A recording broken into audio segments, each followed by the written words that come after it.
What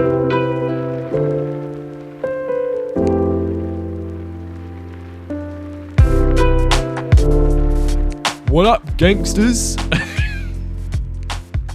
Sorry, I felt a bit goofy there. Welcome to another episode of the Conversations podcast with a twist. So, as some of you will be aware, we've been on a brief hiatus, should I say. We haven't had an episode in a month, and I thought the best way to kick things off would be with another episode of Conn's Corner. I appreciate you guys may not know what I mean by Conn's Corner. It is a relatively new thing. So it's a mini-series of the Conversations podcast where I, myself, Finn, the host of Conversations, sits down on this blue chair and has a chat with you guys about how you can tangibly make changes and take control of your life. Through my 24 years of wisdom on this planet, we have got more guests lined up.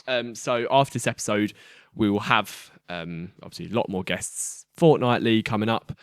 On topic of Conn's Corner, before I get into this, it might be worth you guys looking at the first episode because I explained a bit more about what Conn's Corner is about, but more in particularly about me, especially why we are here in the first place, the reasoning behind why I started this podcast, why me and my mum started Take the Con, and yeah, it's not just as straightforward as it may seem. So yeah, if you guys are watching on YouTube, I'll link it down below, or maybe I'll link it up here. I don't know if I can do that, but we'll give it a go.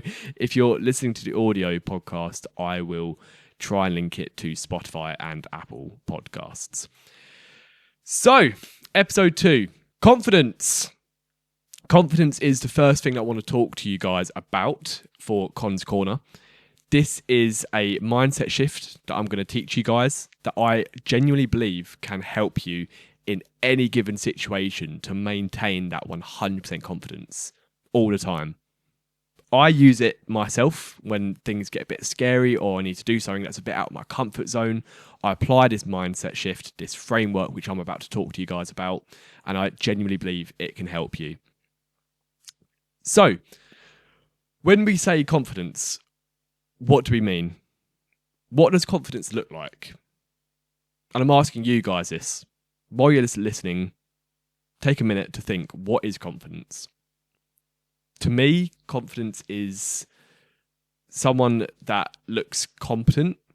I guess this is just what I would say confidence looks like to someone else in general. It is more, they look competent, they look calm and composed, they know what they're doing.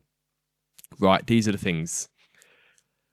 And from the outside, it can look like it's because they've achieved a lot, and that's why they have confidence, right? Let's say you look at a politician or a prime minister in the past, anyone that's in a position of looking like they're confident. It may not even be a position of power. It could literally be someone that just really genuinely believes in themselves. They look like they do, and they're good at what they do, right? It's a level of competency, confidence, level of calmness. And the thing is, people believe in results-based confidence. And what do I mean by that? People believe that the more that I think I'm capable of achieving something, the more confident I feel. Or better yet, the more that I can prove to myself that I am competent and I can do something and carry out a specific task, the more confident I become. The issue with that is that you are putting your confidence into something that you cannot control. You can try, you can believe you can do something, and you can try and do it. But if you don't achieve that level, you don't get confidence. Does that make sense? The more that you try to achieve that certain level, and you don't achieve it, you lose confidence. That drops. That's the issue. Basically, your brain will go, and this is usually 99% of the population that have this mindset. What is it that I want to do?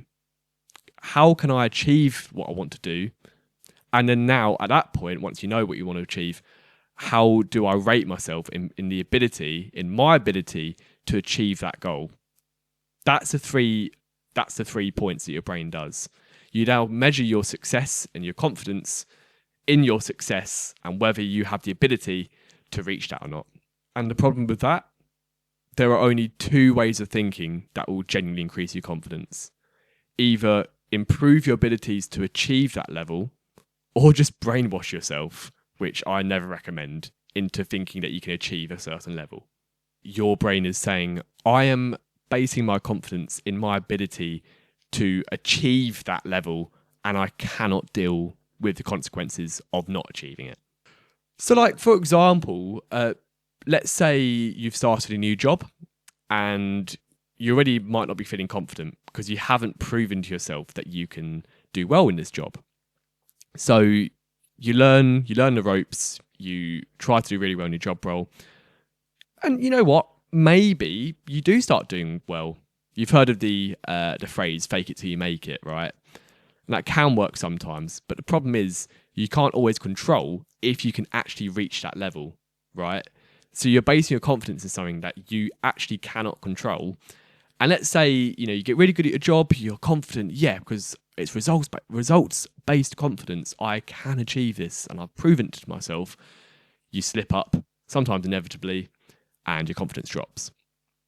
It's such a yo-yo, and it's just not a reliable, for me personally, not a reliable confidence you can do. It's not a reliable confidence mindset that can genuinely help you. So, the solution, you may ask, what's genuinely helped me with my confidence levels throughout the years? I choose to base my confidence in my ability to try my best in any given situation. And that's helped me maintain 100% confidence. You cannot control outcomes. Let's say you're doing a speech, you can't control how people feel to it or react to it. But if you base your confidence in trying your best, you can always maintain 100% confidence in your ability to just try your best, right? And you can always say you're going to try your best. You can control that, and you can absolutely try your best, and you can say, look, I've done all I can. I cannot control the outcomes, but I know for a fact I did everything that I can. And with that, you start looking at life and these tricky situations full of opportunity, because you stop forgetting about the fact that you can't control how other people see things or how well you do in a job. Like I said earlier, you base it in yourself, and you can just learn from things. You don't have to achieve certain results. If you don't, you can be really self-critical, sit back and go, okay, I tried my best. This is what I can do next time. And then you see life as full of opportunities. That is the key.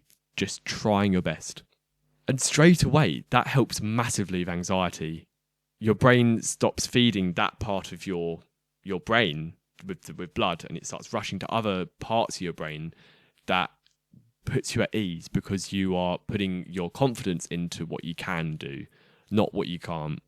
And you stop searching around for the fear of failure, because there is no more failure. It's just opportunity and just trying your best. For example, this podcast, I can only do my best, right? I can't control if this video gets millions of streams or do you know what I mean? I can't control any of that.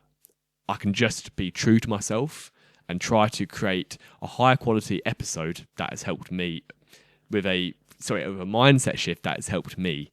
Now, a really key element of this whole episode, and that you need to be able to uncover if you are to have confidence in any given situation, is self-confidence, right?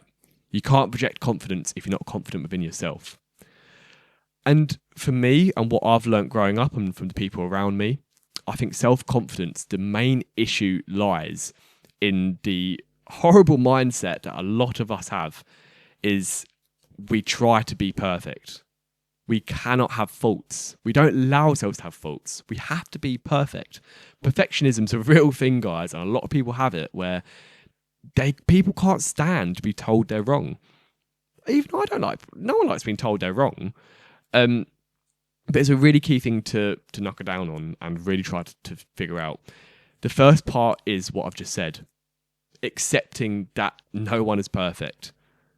I have flaws. You have flaws. Everyone has flaws, right? We're humans. We're not robots, and there'd be no fun if we were all robots. Like, where's the humanity in that, right? We're not perfect.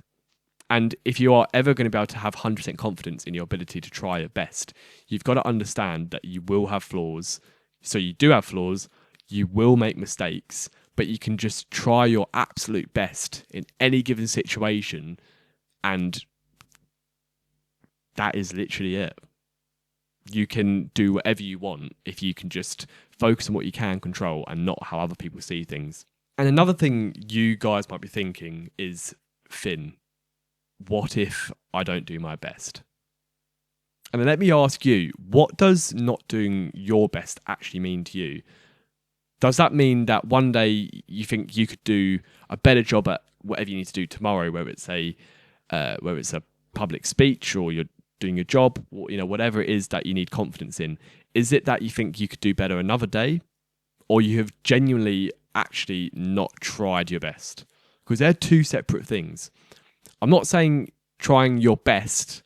I'm saying trying your best at that given time. Let's say you are doing public speaking.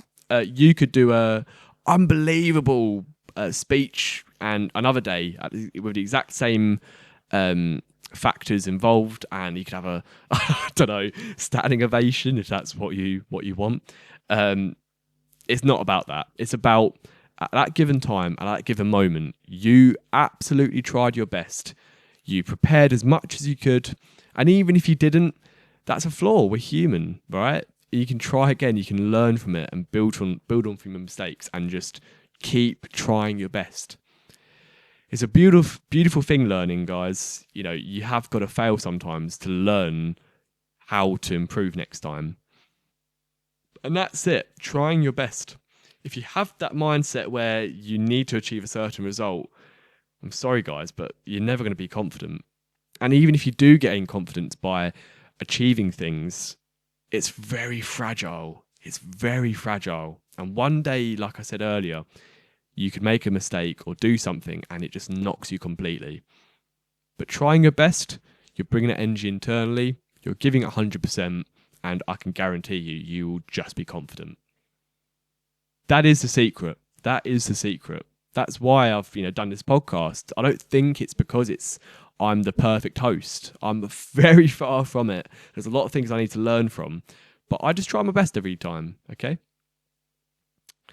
So, I think that is it, guys. That is how to be 100% confident in any situation at all. Take it as you will. Feel free to comment below if there is anything that you want to discuss about this topic, or any other topics you may actually want me to discuss in future Conn's Corner episodes. The next episode will probably be in another 3 or 4 months, because the one before, the Conn's Corner episode 1 was back in September, I believe. I think I said it earlier, but if I didn't, I will link it below that episode, because it'd be really good for you guys to listen to. But other than that, have an amazing week, people, and I will see you in 2 weeks' time for the next guest. I don't know who it is yet. I haven't recorded it, but we will see. Cheerio, people.